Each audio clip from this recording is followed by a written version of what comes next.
everyone, and welcome to Call Your Hits, a Storm Riders Airsoft podcast.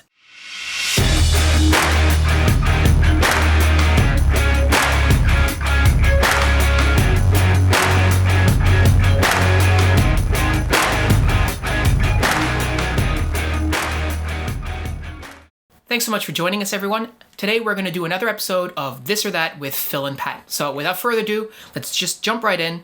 Pat, why don't you start us off with one of your questions? So my first This or That question, would you rather rock an upgraded AK or a bone stock AR platform? It's a good question. I'm obviously way more familiar with the ergonomics of an M4 platform. However, I have come to not necessarily expect, but I've come to really be accustomed to the performance of an upgraded AEG. And not necessarily because it allows me to shoot further or whatever, which is obviously it's great. That's why we do it. But there's other parts of the upgrades that really make it a lot more bearable for me. And trigger response is a huge one there. Being able to have that really snappy trigger response, being able to really crank out the shots on semi and not have to worry about overcycling your gearbox. Yeah, well, and the biggest one would be having your gearbox lock up on semi. Yeah, and have to switch it to auto and then switch back to semi or something like that. So in that respect, that's one of the things that we strive to get out of our upgrades is that really snappy trigger response. And then the whole RHOP business with an upgraded good air seal and the reliability that gives you. So I would rather pick an upgraded AK over a bone stock M4, just because I feel like I could train in a lot of the pieces that I'm missing. I'm definitely a little surprised by that because I know how much you don't like the AK platform sort of broadly. Yeah, and we talked in one of our other podcasts and in one of our recent videos that, gear doesn't make the player. And I still think that that's true. But the performance difference between an upgraded AK and a bone stock M4 can be quite high. Now, obviously, if you're talking about a stock like Systema or a stock like Crytek Trident kind of $1,000 stock airsoft gun, then yeah, maybe the difference is not as big. But if you're talking about a G&G Combat Machine M4 versus an upgraded AK like Jason Fong's AK or something like that, or Stefan's AK, I would take those every single day of the week. And that's not even a fair comparison, right? Yeah, absolutely. That's part of the fun of doing these this and that questions, right? Is that I get to give you unfair comparisons. Yeah, that's true. That's true. Yeah, totally. A Systema is definitely more of a that's unupgraded, sure. Yeah. So as a bit of a follow-up to that question, my question for you is, when you're talking about upgrades, would you rather a short barrel with an R-hop or a long tight bore barrel with just a regular hop-up? I think I'd probably take the short barrel with the R-hop. For a really long time, I wasn't convinced they were worth the hype. I wasn't sold on the hype. I saw these videos of people going oh man, look at my R-hop. Talk to other techs online, and people were telling me it was magic. Right? Mm-hmm. And I'm not a firm believer in the idea that there's magic in airsoft gun, but the performance it delivers is really substantially better. I've run, as you know, an M16 with a Type 4 barrel and a really nice air seal. I got a lot of range out of that. It was really clean. It was really consistent. The R-hop just gives you better range, right? I ran an R-hopped M4 length barrel, mated to pretty much the same gun. And it was just better. And I remember, my Mark 18 had an R-hop in it. It was a very, very short barrel, and I still was able to reach out and touch people very effectively. Now, was it as effective as, your gun or Fong's gun with a really long barrel? Definitely not. I lost out, I think, on a lot of really just consistent accuracy at really long ranges. But it was, really good. Right? Yeah, I'll take a long barrel with an R-hop for sure. But yeah, if you want to chop me down to a PDW with an R-hop or go back to my M16 with just a Type 4, I'll take the PDW. It just does make that much of a difference. It's crazy. Mm-hmm. And plus you love small guns, so you're all over that. Yes, there is the Pat feels like being goofy and carrying a tiny gun thing going on there as well. Yeah, but, absolutely. Even an M4 PDW is substantially bigger than the P90 that you're still making fun of me for. And that tiny little barrel will still get you quite a lot of range with an R-hop. And you're right, it won't get me the shot consistency at long ranges that my gun gets me, but I'd still rather be able to dump 10 or 15 rounds and hit a guy way over there. Mm-hmm. And as you know, increasingly, I'm sort of like, yeah, I don't want to go much longer than my current rifle because it gets cumbersome. Yeah. You know, like the Garand is longer, but that's an impression kit, and, you know, the Garand is sexy all by itself, right? Yeah, it's a different kettle of fish. Yeah, exactly. I mean, in point of fact, right, like you asked me whether I'd prefer the Garand or the Thompson. I could put an R-hop into either one. If I R-hop the Thompson and don't R-hop the Garand, which won't happen, I have a more effective gun performance-wise. I'd still probably use the Garand because it's fun. Yeah, for sure. And so I guess just as a bit of a tangent, but would your recommendation to, like, you know, let's say a semi-new player is listening to this podcast and they're thinking, okay, well, I need to upgrade my gun. And let's say they've already listened to previous episodes and they're like, okay, well, I am going to upgrade my air seal. Would an R-hop be pretty high on that list for you? Honestly, yeah. An R-hop into even a relatively stock gun, like barrel swaps are pretty easy to do. Mm-hmm. R-hops, we're at the point where, you know, I think 10 years ago, people who could do R-hops were like, this is super hard, so I'm going to charge you $500 or $100 or $200. You know, at this point, you're like, you know, $80 for your Promi barrel plus $40 to get someone to put a little piece of silicone into it and sand it down for you, or $50. You know, I charge a lot for them because I hate doing it, but there are plenty of techs out there who don't. So it's not an intensely expensive thing. It doesn't require cracking your gearbox, which is, you know, potentially cost savings to you. And it's honestly, in terms of like, if you want a long-ranged rifle that is accurate over, you know, more considerable distances for airsoft, it may be the best thing you can spend your money on in a lot of ways. You know, without the upgraded air seal parts, you're not going to get quite the shot-to-shot consistency. But if you really are like, man, I want to hit people way over there, it's literally the thing. And I guess compared to like several years ago, there's probably a lot more resources that are available online to learn how to do it yourself. Like if you're tech minded, right, and you've got time and resources that you don't mind spending on, like to get, you know, the patches that you need you're prepared to make some mistakes. It's not like some black magic voodoo. Like it's totally learnable, right? Yeah, it's a thing that requires, you know, a precision cutting mat with a grid so that you don't mess up the sizing on the patches. Some silicone patches, which are not terribly expensive, and a good barrel and some sandpaper, right? Some nice fine grit, like automotive sandpaper. And, you know, if you have to do 2 or 3 tries to get one that works nicely on a barrel, your barrel's still going to be fine. You know, the only thing you can do that will actually screw up your barrel in any significant way is getting super glue on the inside of the barrel when you're applying the air hop patch. So I'll give you a little tip that I haven't seen in a couple of videos, and this comes from the fact that I build toy soldiers as well a lot, is use a sewing pin to apply the glue.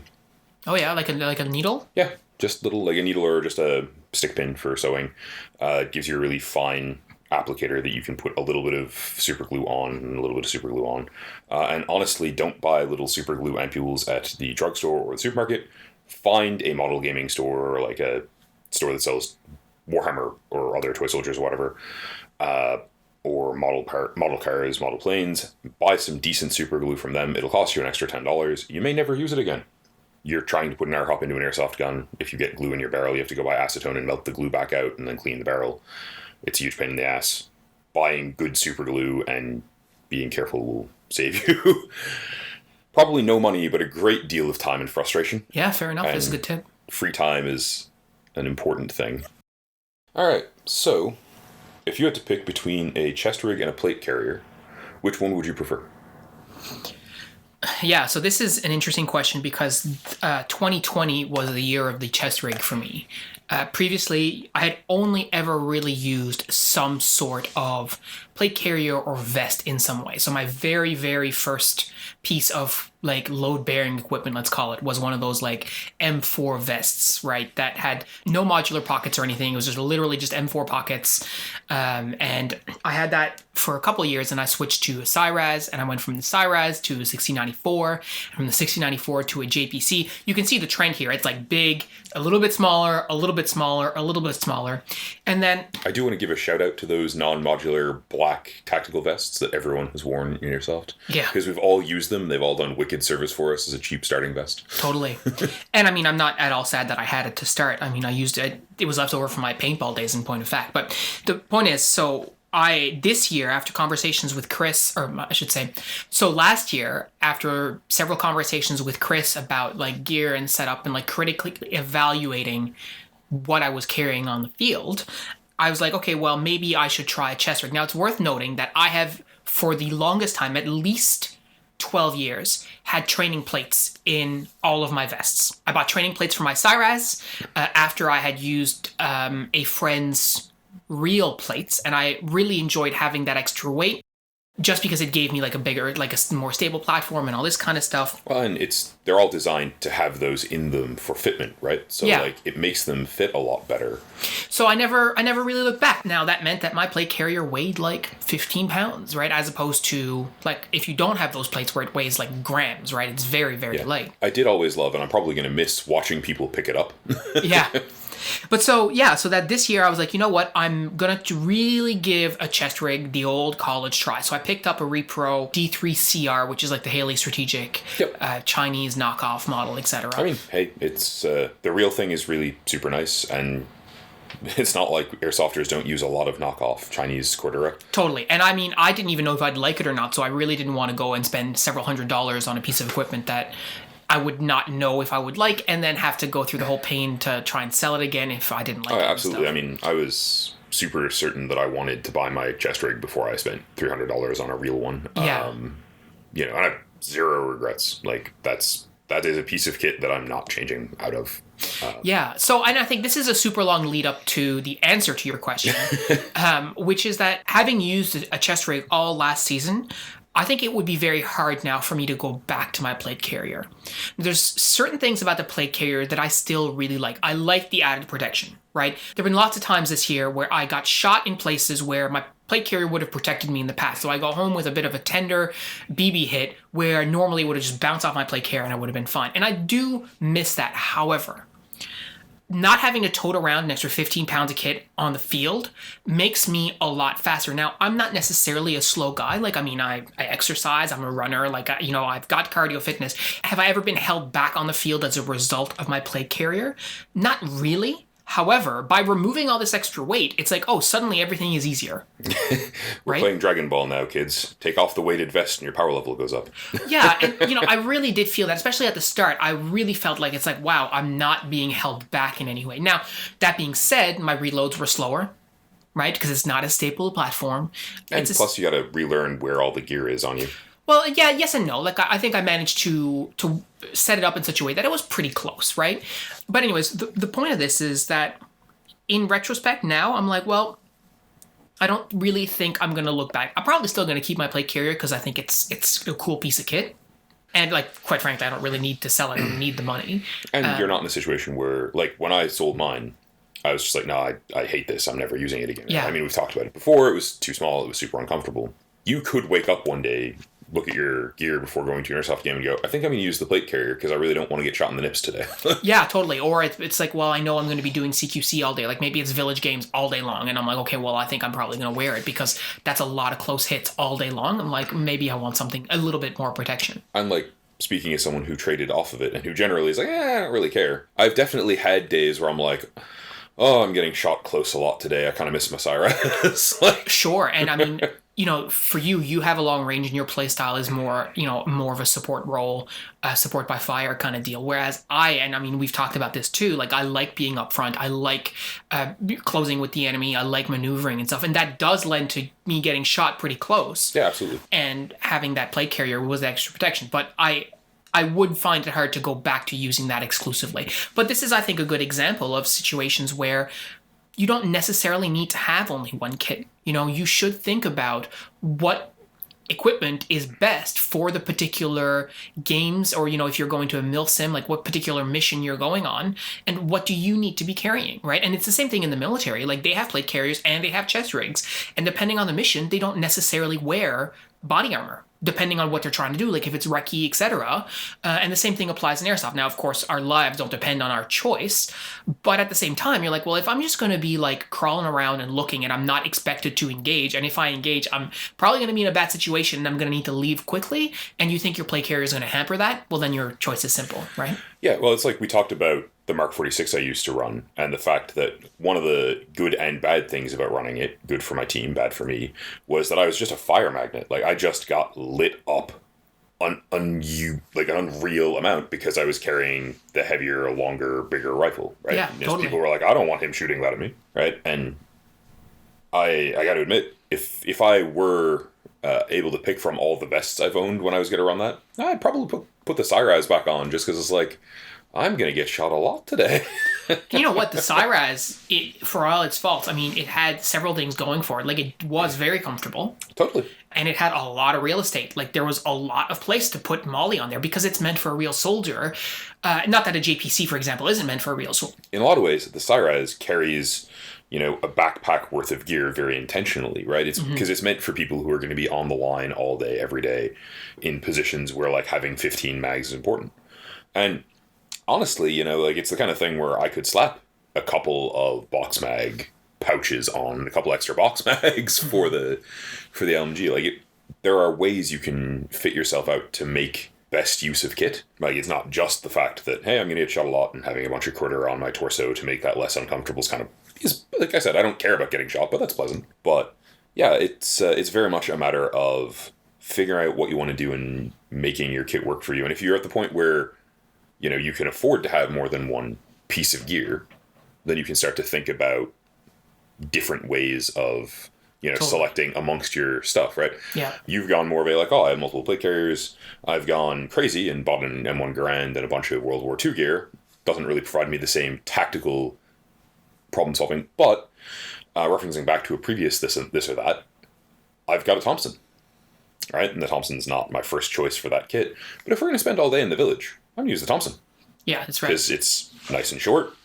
More maneuverable. It has the range that you need. Yeah, it'll do everything I need it to do, and it's half the length and probably only a third the weight of the Garand. Like, the Garand's metal and wood, and it's a heavy boy. Yeah, totally. So, to piggyback off that question, aside from your World War II kit, would you rather have to use only a submachine gun, so like an MP5, an MP7, Uzi, Chris, 45, even a Thompson if you want to loop that in there, or an MP40, whatever. Sure.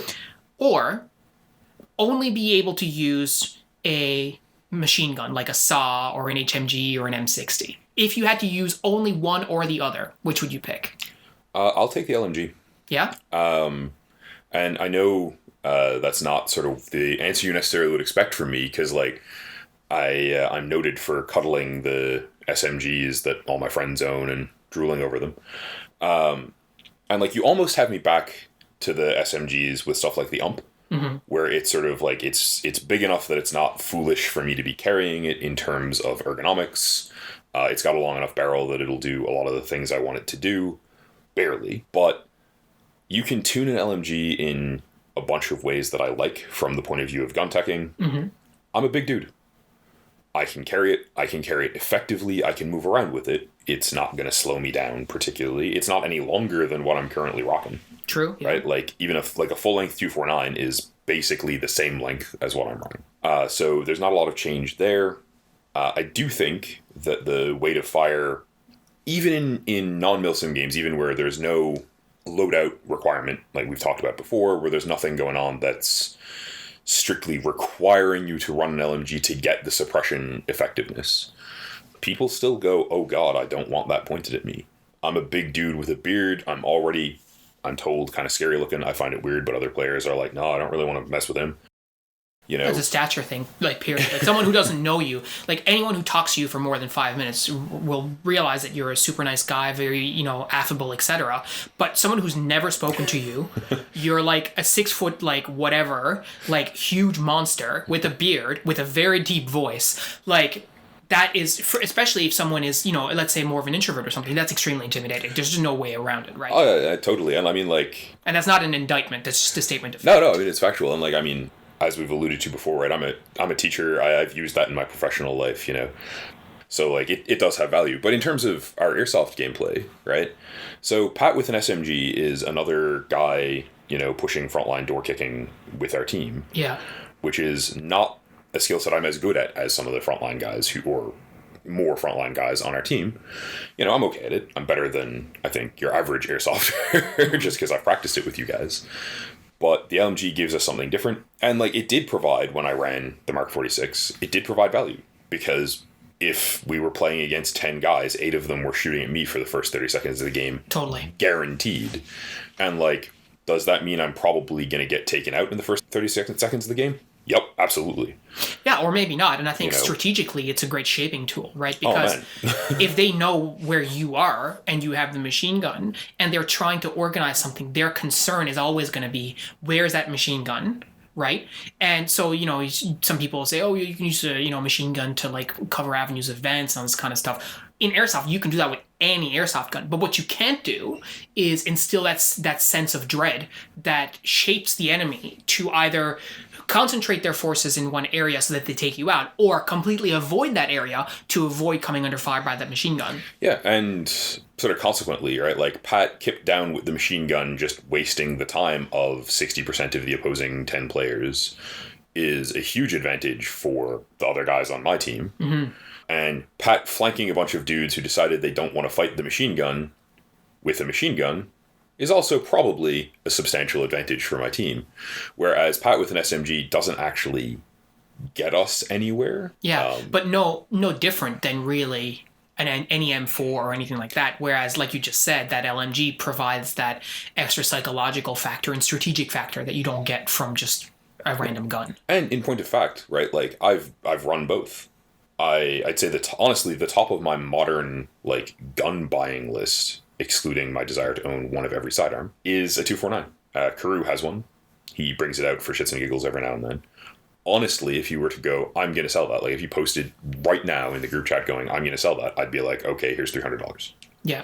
Not because I'm like, oh, we need it, I don't want it to go out of the team's, infrastructure, but because it's a cool gun. It is a fun alternate playstyle. I didn't like the Mark 46 because, it was a big chunk of metal. Yeah. Like, it just sucked to carry around, and I didn't need 10 pounds of rails. Mm-hmm. And also because it was just a piece of shit. We couldn't upgrade it. We couldn't get it to work nicely. I know Carew's works nicely. I know what I can do with it. I know what I can do with that brand of 249. Yeah. And it was a fun, different playstyle than what I normally do. I've run the P90. I've run the short M4, right? Like, if you're handing me a choice between, like, oh, pull one of these out of the box and go on game day, right? Like, we've got these two and you can't use your rifle. I'll take the machine gun. Yeah. Unless we're in CQB in the village. And I have to add that qualifier because they have a no full auto thing, and all of the guns I've just rattled off are full auto. That's true, yeah. And I don't really want to just rack up another submachine gun because I've used a ton of them. Mm-hmm. And even, like, I love the M4 platform. It's absolutely what everyone on our team is most comfortable using, I think. Mm-hmm. And the shorty, SMG length M4 sucked. I hated it. It was just too small to be comfortable and useful for me. Not that, I couldn't frontline with you guys and, be a door kicker and do that. Just the extra length is not an encumbrance to me. The extra weight is not really an encumbrance to me. And the extra range is more where I want to be playing. Totally. Yep. So I find this super funny because, great minds think alike, or fools seldom differ. Mm-hmm. But I had here for you LMG or sniper rifle, right? If we have to take you off of an AR platform where you're comfortable, and I don't mean necessarily like an AR in the sense of like an AR-15, but just any assault rifle. Yeah. Right? I know you'd be comfortable on an SMG. Yep. Relatively speaking. So I want to ask you if you'd be more comfortable on, a bolt action rifle that's nice and, works super well, or a good LMG. Because I know it's a harder call for you. Definitely a hard call. I think you listed previously a lot of the reasons why an LMG is valuable. What's interesting, I think, is that a bolt action rifle can also have a similar effect, right? In the sense that if I show up wearing a ghillie suit with a bolt action rifle, everyone has a crosshair on me now because they're like, oh my God, there's a sniper. He's going to be able to shoot at me from, 300, 400 feet away. right? Oh no, spooky ghost. Right? Yeah, and I mean, like you watch Novrich and stuff, and he'll show you how he can get his bolt gun shooting very accurately, like 80 meters, right? 80 meters is like close on 300 feet. Oh yeah, man. Right? Like, we've said negative things, I think, about our perception of bolt action rifles before. That's not to say they can't be effective, for sure. Yeah. But when I think about a couple of different things, when I think about firstly where we play, what is really the maximum distance that I will be engaging something at? Generally speaking, I'm going to say the maximum distance that I could conceivably engage something at is probably somewhere around 60 meters, like 200 feet. Yeah, right? I mean, the longest fire I've really usefully put down at Frontline is from sort of their village field area up into their D-Day field area. Yeah, that's about 200 feet. Yeah. Yeah. You know. Or, the one thing that I have done, and I did this, once, I remember I was in the old 2-story building on the second floor, Yep. and there was someone in the new village field at the other end by the safe zone, and I shot them after I hit them after like 10 or 12 rounds, and that was definitely like around 200 feet. But like that's like the maximum conceivable distance, and really that's only that very small lane of fire, because then there's trees and stuff that blocks that out, right? I mean, and that's good shooting on your part too. Like, that is a really, really long shot. Well, it still took 12 BBs to hit the guy, so I mean, let's be honest. Oh yeah, right? Like, but I mean, but so I think you're right though. From the village, the old 2-story, all the way into the D-Day field, that would be the longest possible, realistically possible engagement distance. And a couple of things to note here. One, why would you ever need to do that? Because even in defense games, the people who are the furthest back on D-Day, they have to advance in order to engage, because they're way too far away, right? And there's probably people in front of them, Yeah. like, realistically. Exactly. So the added range of a upgraded to the 9's bolt action rifle, I feel, will be pretty lost at Frontline, and doubly so at Redcliffe, because at Redcliffe, which I mean we don't play a whole lot anymore, but there's very, very few open lanes of fire with extreme distances. Probably the longest one is from the top of the road to the bottom of the King of the Hill games that we play. And I mean, that's not that long. That's probably 100, maybe 150 feet tops. So yeah, there's virtually nowhere you're getting a sort of 300-foot linear line of sight right. there. It's just not too much cover, too much brush. it's not like the forts that you have on the mainland where you have a lot of space between all the different trees, very large trees. We don't have that here. Right? It's not like the forests in Europe and stuff like that. It's very, very different. And we're also not playing in a sort of an environment where you have these curated fields that also have a lot of those longer range engagement distances, right? Yeah, well, I mean, the curated field we play on, in point of fact, is a bunch of small paintball fields that we end up linking together for larger airsoft games because we have the range to do that comfortably. Yeah, and it's fun and all this stuff. But so in that respect, I think a sniper rifle will not be really an effective tool, or as an effective tool. On the flip side, volume of fire is just king at Frontline, right? And I mean everywhere in general, any sort of engagement, volume of fire is critical, because that's how you gain, retain, and then also take back the initiative, right? I think there would be a lot of difficulties with me using an LMG, but I don't think they can't be overcome, right? I used your Mark 46 for a couple of games when you had it, and that was a chonky boy. Yeah, for sure. And it definitely was problematic for me, because I'm not a very tall guy. I don't have a long wingspan, like all this kind of stuff. So it makes it a little more unwieldy. That being said, I think the characteristics of an LMG are much more useful to us on our sort of weekend skirmish sort of play than a sniper. So I think I would have to go. I'd have to go that direction, no question. It's pretty sensible, I think. I think, funnily, in some ways, if you'd given me that choice, there are arguments for the bolt action, given my preference for sort of the further back playstyle. I think I'm probably still better off. I'd be better off and probably happier with the LMG. Mm-hmm. One of the things that was nice about the Mark 46 in general, at least in my view, is that even at worst when you're running an LMG, you always have machine gun fun, right? You can shout heavy quotes from Team Fortress and it just improves your day. Yeah, for sure. So I got a question for you now. So when it comes to gas guns, would you prefer only green gas guns or HPA GBBRs? So I would definitely rather run a HPA. They're like, I know we're constantly like, but we left paintball. We don't want to do paintball. We don't want to have the gas cylinder and the tube get in the way, right? Mm-hmm. But I've run both, and here, like, this isn't a problem everywhere. Or at least the first half of this isn't a problem everywhere. So we live in Newfoundland. We get months of summer where it's like, yeah, it's 14, right? 14 degrees Celsius, cool, literally. But the result with the propane guns is that you seldom really get the really high efficiency. And that coupled with the fact that in order to alter the FPS on your, gas M4, after you've spent all the money to get all the upgrades for the NPAS system and stuff, you literally have to take it all apart, pull a bunch of pins, pull a bunch of springs, fiddle around, put it back together. You can't change it in the field unless you have bought a second bolt, which is even more money, right? So unless you're willing to toss just a humongous amount of money, you're not going to get performance here, which is awful. Like, it's really not a fun experience to go, man, this is super cool, and it shoots really fun indoors, and I've spent $700 on it, and then take it to a game and have it just underperform. Yeah. And, like, I've played airsoft games where I had someone dead to rights with it, and it was just enough colder that I pulled the trigger and it went and didn't fire. And I was like, oh, I'm dead.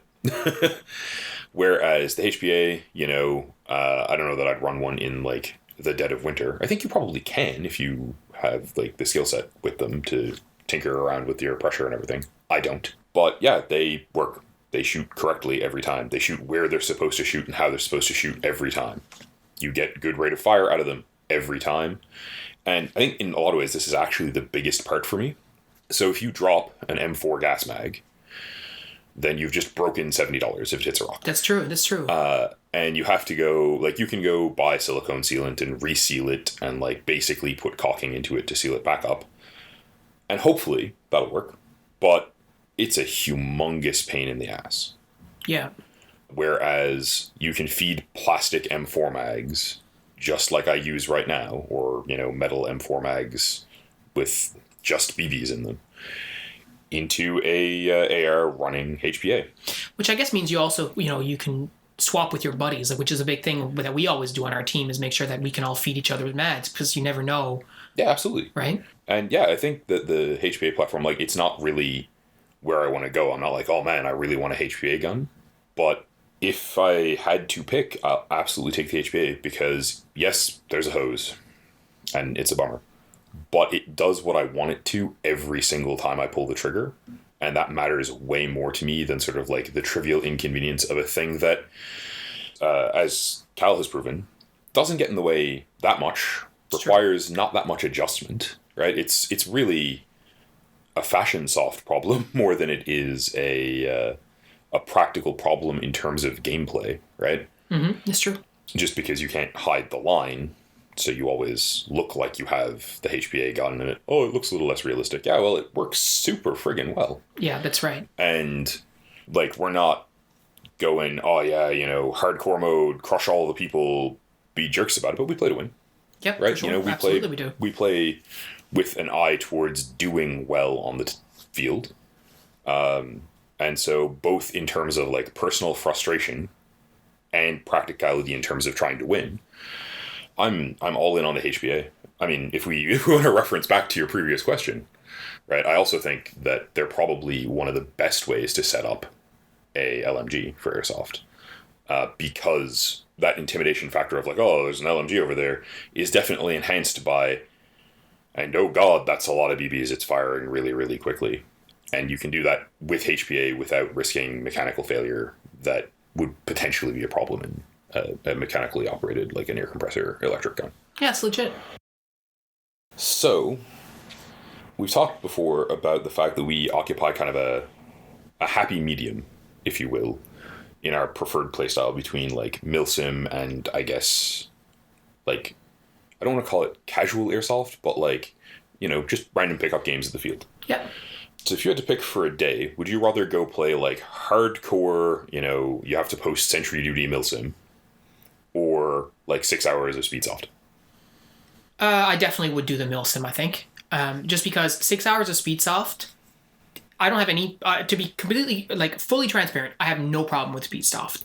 It's not really my thing, but I've played Speedsoft games and I had fun. Yeah, I think, they're wicked games. For like Speedsoft with pistols is honestly some of the most like just laughing, happy, fun times I've had playing Airsoft. yeah, and when we play village games, that's just like corner to corner or whatever, like, that's Speedsoft-esque, right? It's very close to Speedsoft, or like even like what they do in paintball, right? Like speedball, right? With like inflatables and all this kind of stuff. And that's all fun, but it also gets stale pretty darn quick, That is true. right?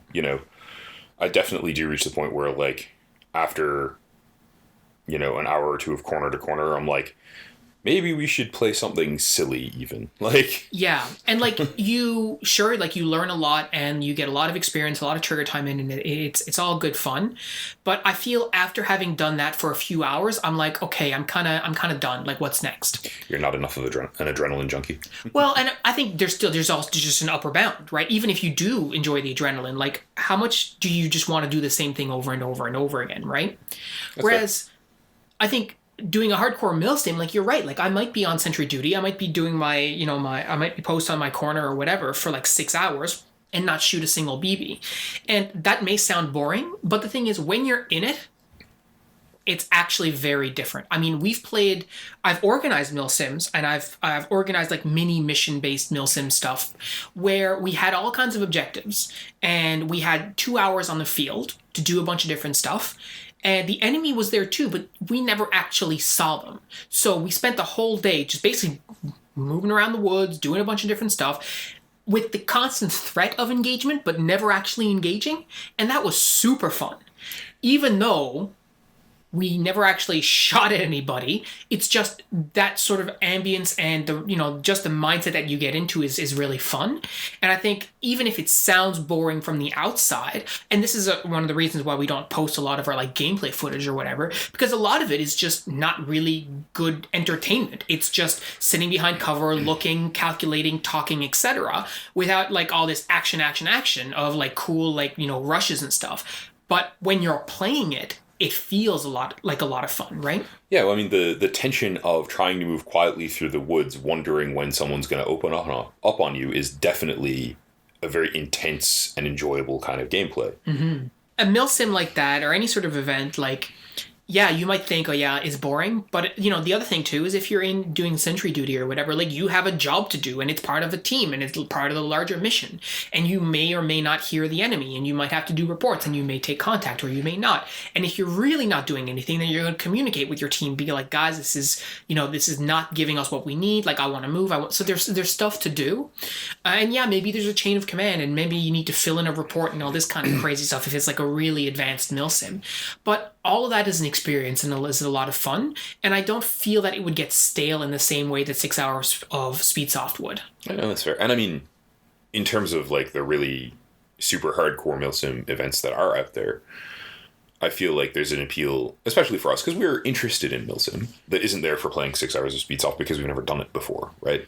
Like, there's aspects of milsim we've done, but the milsim game where you go and play with like 300 other dudes and you're like, yeah, I'm pulling sentry duty here and someone will eventually come relieve me and I'll go do something else. And I might not get to really shoot very much today, but at least I'm contributing to a big team effort in some way. Exactly. Is an experience that, frankly, we haven't really had because we don't get 600 person games in Newfoundland. No, exactly. So here's a question for you now. It's summer.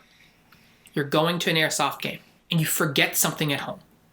You can either forget to bring your sling or you can forget to bring your sidearm.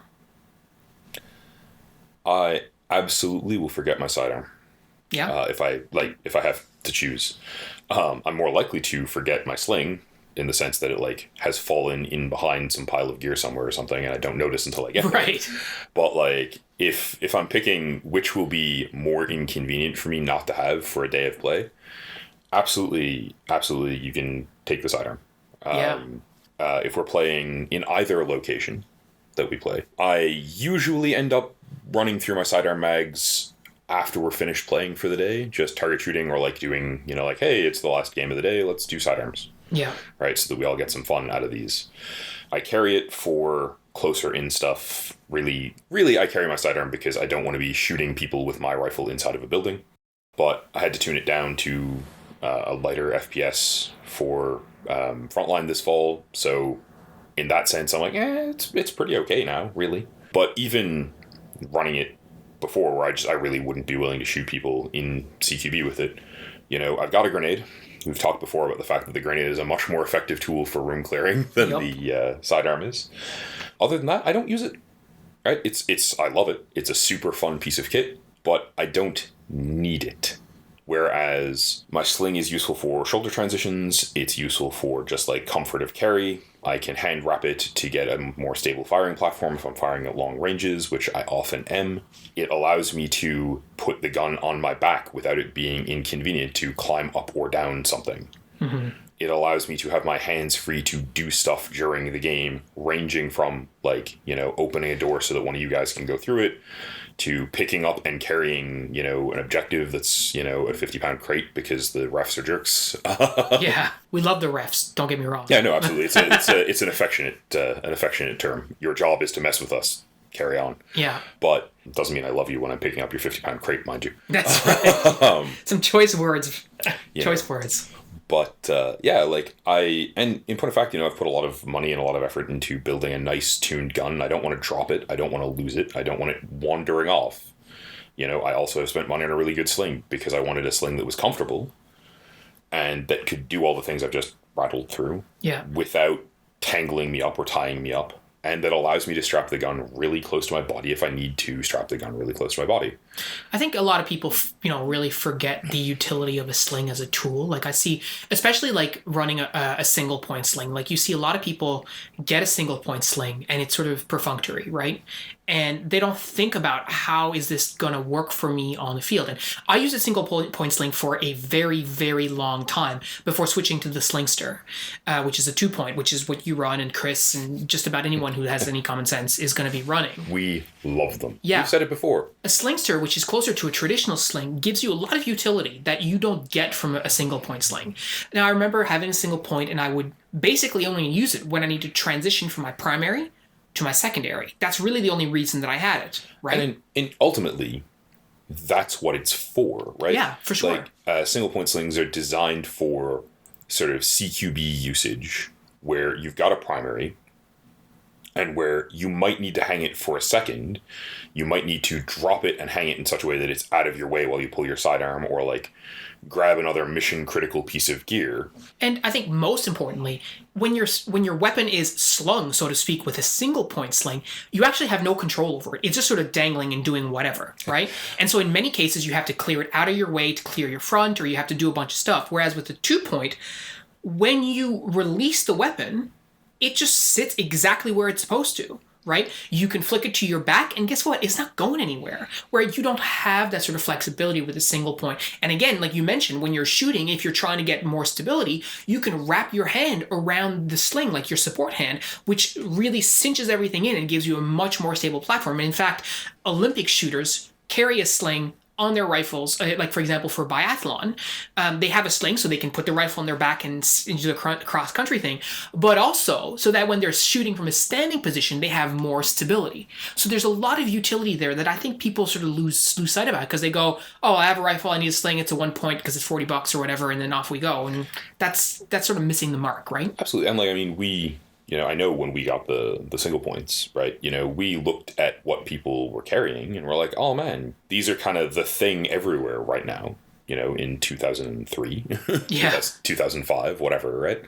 One of the reasons the Slingster exists is that people started to find that there were real practical limitations that impeded them when they were out in the real world doing stuff that required a sling. Mm-hmm. One of the things that I think, I don't think you can undersell this, is the Slingster is comfortable. I can strap my rifle on and go do whatever. If we're playing up a red cliff and there's a 20-minute hike in and out of the field, we're comfortable. I don't need to take the weight of my rifle in my hands for a 20-minute walk. I can do other stuff with them.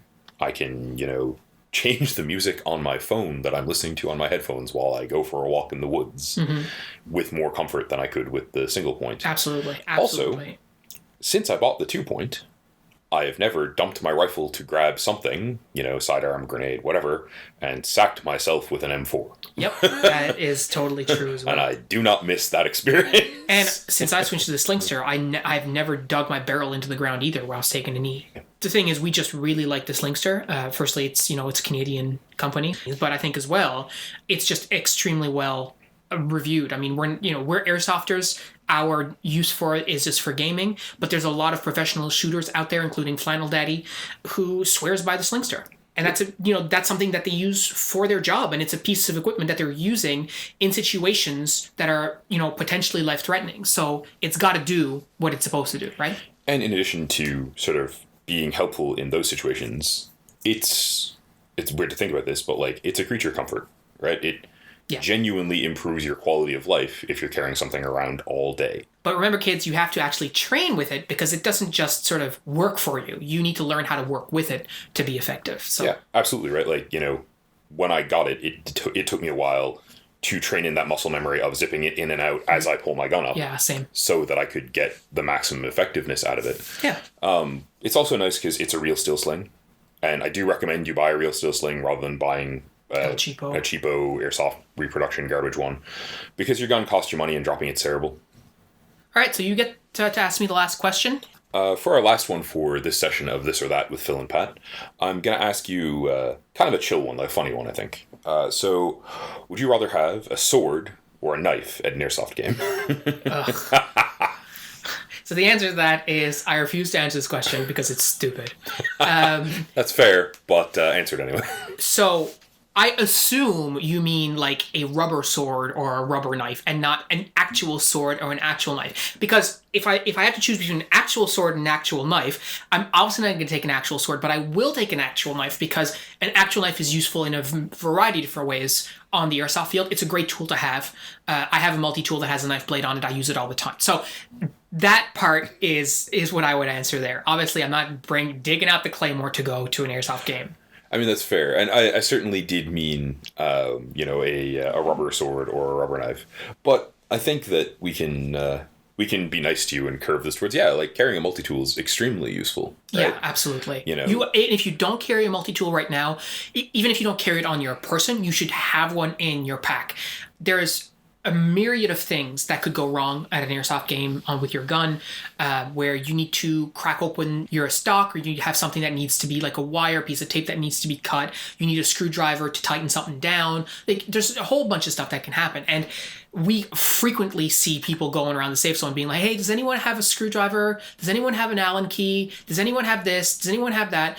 You want to, have your own kit so that you don't have to rely on other people. Now, are you going to forget stuff? Totally. That's going to happen. But the more you can carry yourself, the better. So absolutely you should have a multi-tool. So let's talk about your actual question, which was around the rubber knives. And one of my pet peeves for the longest time has been people who take training knives to airsoft. I think it is it could be fun and stuff. I just think it's the stupidest thing you can do. People are like, well, I like to get knife kills and stuff. There is no reason, in my opinion, that you should be carrying a training knife to airsoft. If you are close enough to knife someone, you should have just pointed your gun at them and gone bang, bang, and that would have been the end of it. You don't need to be carrying a knife to do this. They take up space on your kit.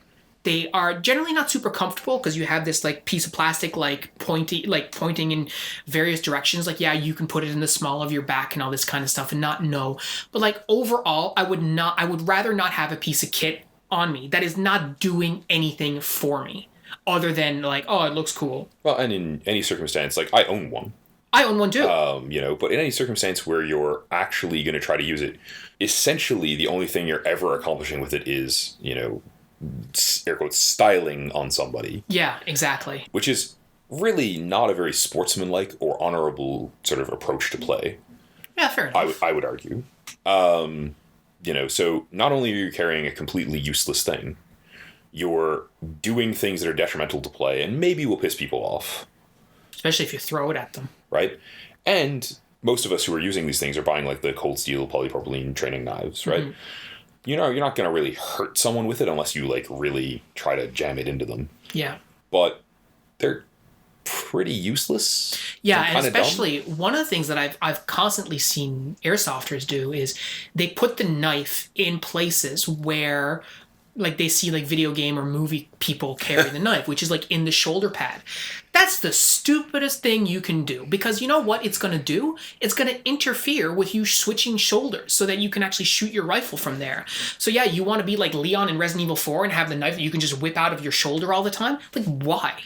Right? It's really, really not useful. And I know I have a hate on for it, but like, it's complete garbage. Now, you can go and you can watch YouTube channels like Tactical Rifleman where, you know, Carl will tell you about where he would carry a knife and where he would carry it in a plate carrier and all this kind of stuff. And that's great. Those are all situations where, you know, your life could be on the line. And if you're a real soldier or, you know, a law enforcement officer and you need to have a knife on you for personal defense, then absolutely go ahead. But for airsoft purposes, it's just the stupidest thing ever. So I would take a sword because, you know what? At least I'm embracing how ridiculous this piece of plastic that I'm carrying around is. And it's funny. But carrying a knife on your person for airsoft, I mean, if you have a field that says that you can't do melee kills or bang bang doesn't apply unless you have a cold steel knife or whatever, then I mean maybe. But like, that's an oddly specific that's rule, very, though. very specific. I've never heard of a field who has rules like that. Just save yourself the trouble. Don't carry one. I won't. And I mean, plus we've just been talking about the fact that like, I'm forced to almost shamefacedly admit, right? Like, we don't actually need pistols, right? Yeah. We think they're really cool. We all run them. We love the hell out of them. You know, more than half of our team owns 2, right? But in point of practical fact, you're not carrying something that you need. Yeah. And there's probably a finite amount of space on your rig for useless gear. And like I said, you know, I own the knife. It's out there. It's in my pile of kit. It hasn't come out of my pile of kit in like 5 years. But I don't think I've ever gotten a knife kill in an airsoft game. Yeah. And like, I definitely carried the knife for at least 3 years. So, guys, you know, our fundamental piece of advice always applies, which is look at the kind of gear you're carrying and assess whether or not it's really useful to you. And if it's not useful to you, then don't carry it, right? Just stay as streamlined as possible. And if you look at your kit and you see your plastic knife and you're like, yes, I love it, well, just know that you are dead to me. And that's the end of that. And I'll be a little nicer, you know, like, we're not here to tell you how to have fun. Bring your plastic knife, stab your friends, do whatever. But if you're looking for stuff to drop from your kit because you're like, man, I want to maximize my efficiency here, I want to streamline my stuff, that rubber knife you're carrying, probably one of the first things to get rid of. And especially if you're carrying it in one of these like cinematic Hollywood badass places to store a knife, because they're about as realistic as the Hollywood Reload. Yeah, absolutely. Well, guys, thank you so much for tuning in this week. We hope you enjoyed this episode, and we'll catch you next week. See you later. Cheers, guys. We had a lot of fun. Hope you did too.